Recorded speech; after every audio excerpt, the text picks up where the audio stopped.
Hey guys, welcome back to my channel Computer Science World. आज हम कर रहे हैं सॉफ्टवेयर इंजीनियरिंग की जो हमारी सीरीज थी। हमने उसमें मीन्स उस प्लेलिस्ट में मैंने 2 लेक्चर्स ही डाल रखे हैं, ठीक है। उसके आगे के जो टॉपिक्स हैं मैंने नहीं कराए, तो आज मैं वहीं से स्टार्ट कर रही हूँ, ठीक है। तो हमने क्या कर रखा है, सॉफ्टवेयर इंजीनियरिंग के कैरेक्टरिस्टिक कर रखे हैं फर्स्ट लेक्चर में, और गोल्स वगैरह सॉफ्टवेयर क्या होता है, सॉफ्टवेयर के गोल्स, और फिर उसके सॉफ्टवेयर इंजीनियरिंग के कैरेक्टरिस्टिक्स, ठीक है। और नेक्स्ट लेक्चर में हमने सॉफ्टवेयर क्राइसिस करा था, सेकंड लेक्चर में सॉफ्टवेयर क्राइसिस और उसके रीजंस करे थे, ठीक है। क्यों होता क्या है सॉफ्टवेयर क्राइसिस और उसके रीजन क्या होते हैं, मीन्स किस वजह से वो कर होती है, ठीक है।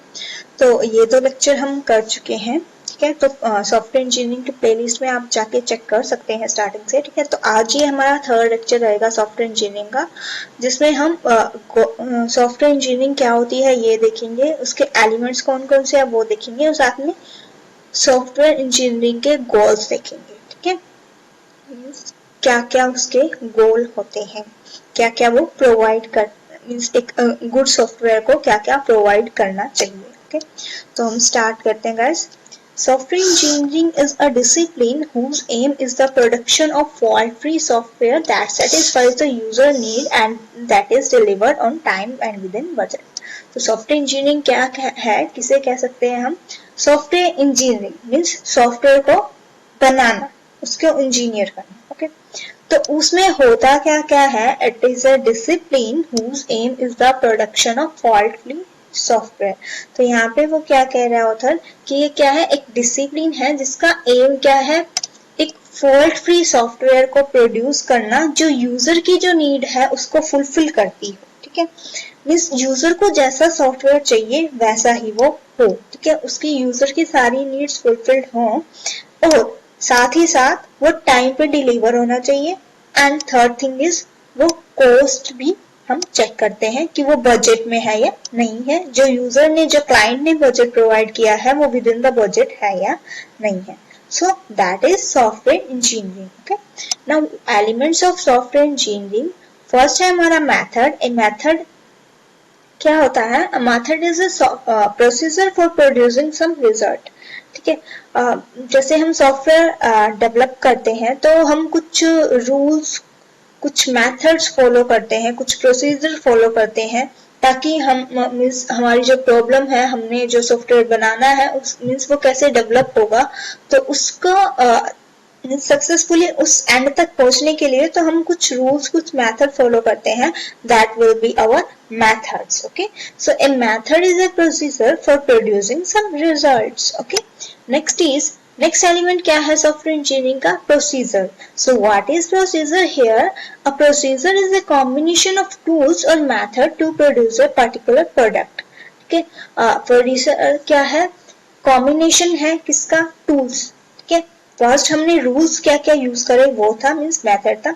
सेकेंड हम उसमें कौन कौन से टूल्स यूज कर रहे हैं, ठीक है, और साथ ही मेथड्स भी। तो इन दोनों का जो कॉम्बिनेशन हो जाता है तो हम उसको क्या कहते हैं, प्रोसीजर। और इसका एग्जांपल हम यहाँ पे दे सकते हैं एल्गोरिथम। जैसे एल्गोरिथम क्या होता है, sequence of steps, number of steps होते हैं सीरीज में, ठीक है, सीक्वेंस ऑफ सीरीज स्टेप्स जो हम फॉलो करते हैं किसी भी प्रॉब्लम को सॉल्व करने के लिए, ठीक है। तो that will be our procedure, okay. Third है tool. Tools are used to increase accuracy, ठीक है। जो टूल्स क्या है, मीन्स हम किसी सॉफ्टवेयर को बनाने के लिए जो से टूल्स यूज कर रहे हैं वो हमारी क्या हेल्प करते हैं, ठीक है, कैसे हेल्पफुल होते हैं टूल्स। तो tools are used to increase accuracy, ठीक है, एक्यूरेसी इंक्रीज करते हैं, efficiency, productivity, quality of the end product वो इंक्रीज करते हैं। लास्ट टूल आता है paradigm. So what is paradigm? Paradigm refers to the particular approaches for building software, ठीक है। जो सी अप्रोच हम यूज कर रहे हैं, ठीक है, किन किन अप्रोचेस से हम कह सकते हैं कि हम गुजर रहे हैं while building up a software, तो that will be our paradigm, ठीक है। तो वो अप्रोच कौन सी है, whether it is a structure paradigm, whether it is a object oriented paradigm, ठीक है। फॉर एग्जाम्पल हमने दे रखा है ऑब्जेक्ट ओरिएंटेड पैराडिग्म, मीन्स हम उसमें कैसे काम कर रहे हैं, ऑब्जेक्ट्स बना के कर रहे हैं या मीन्स कैसे कर रहे हैं, मॉड्यूल्स वगैरह है, ठीक ठीक है. So that will be our paradigm. So next है हमारा goals of software engineering. Software engineering के गोल्स क्या क्या होते हैं. तो फर्स्ट होता है कि उसकी कॉस्ट लो होनी चाहिए. ठीक है. क्लाइंट को जब भी हमारे सॉफ्टवेयर में इंटरेस्ट आएगा, जब भी हम उसको लो कॉस्ट पे, जितनी कॉस्ट पे उसे चाहिए सॉफ्टवेयर बना के दी. ठीक है. अदरवाइज वो किसी और से भी बनवा सकता है, जरूरी नहीं है कि वो हमारे से ही बनवाएगा क्लाइंट. ठीक है. तो गोल्स क्या होता है. सबसे पहला गोल क्या होता है. Low cost. Develop a software that is economically for the user. अगर वो उसके बजट में होगा तभी तो वो खरीदेगा ना उस सॉफ्टवेयर को. अदरवाइज वो कह देगा कि मेरा तो इतना बजट ही नहीं था, मैं तो नहीं खरीदता. Okay. So that will B low cost. Second क्या है. Satisfy user need. ठीक है. अब हम सॉफ्टवेयर बना दे, हम कह दे कि इसकी कॉस्ट लो है, हमने अपने टाइम भी कम लगाया इसको बनाने में. ठीक है. बट अगर वो क्लाइंट की नीड्स को ही पूरा नहीं कर रहा होगा जो उसे करवाना है सॉफ्टवेयर से, अगर वो ही काम वो सॉफ्टवेयर नहीं कर रहा होगा तो उसको खरीद के करेगा भी क्या. ठीक है ना. तो सॉफ्टवेयर ऐसा होना चाहिए जो यूजर की नीड है उसको पूरी तरह से सेटिस्फाई करे, फुलफिल करे. Okay. So second is satisfy user need.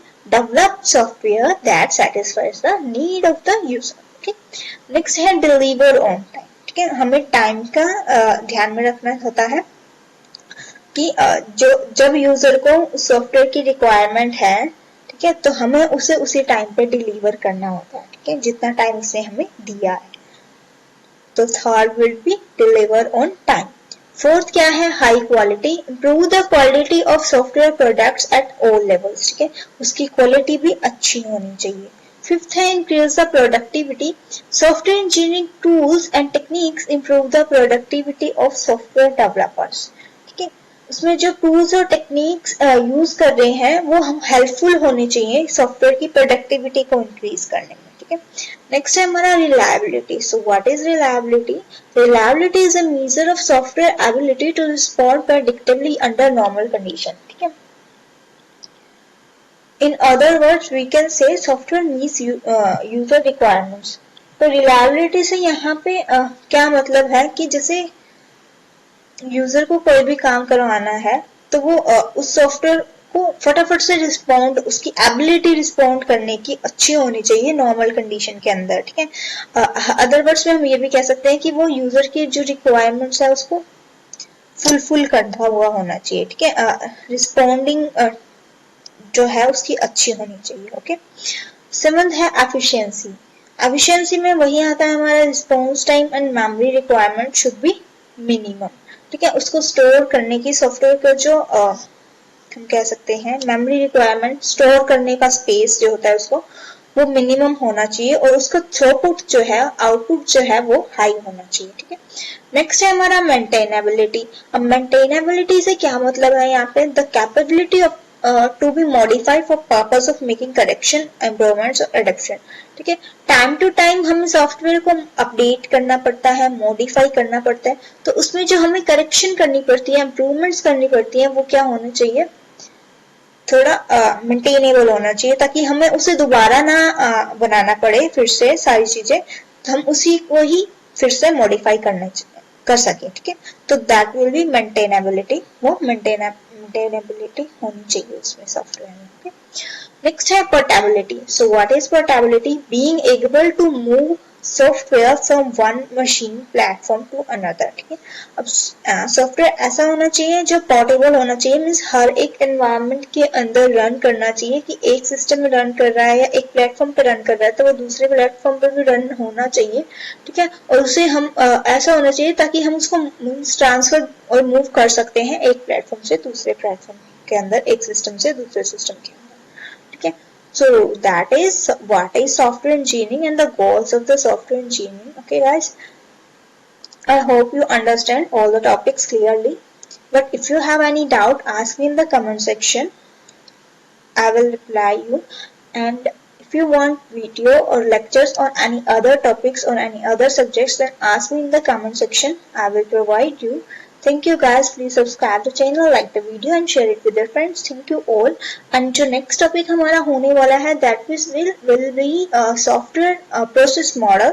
और उसके अंदर हमारे फिर different kinds of model आ जाते हैं जो software engineering में हम use करते हैं. Waterfall model, spiral model, तो ये सब आ जाते हैं, ठीक है. बट इसमें हमारे पास ये सब किसके अंडर होते हैं, ये कौन सा रूल फॉलो करते हैं, ये सब फॉलो करते हैं SDLC. तो मैं पहले SDLC करवाऊंगी नेक्स्ट लेक्चर में और फिर उसके बाद हम इन मॉडल्स पे चलेंगे. Okay guys, thank you all. Subscribe channel please.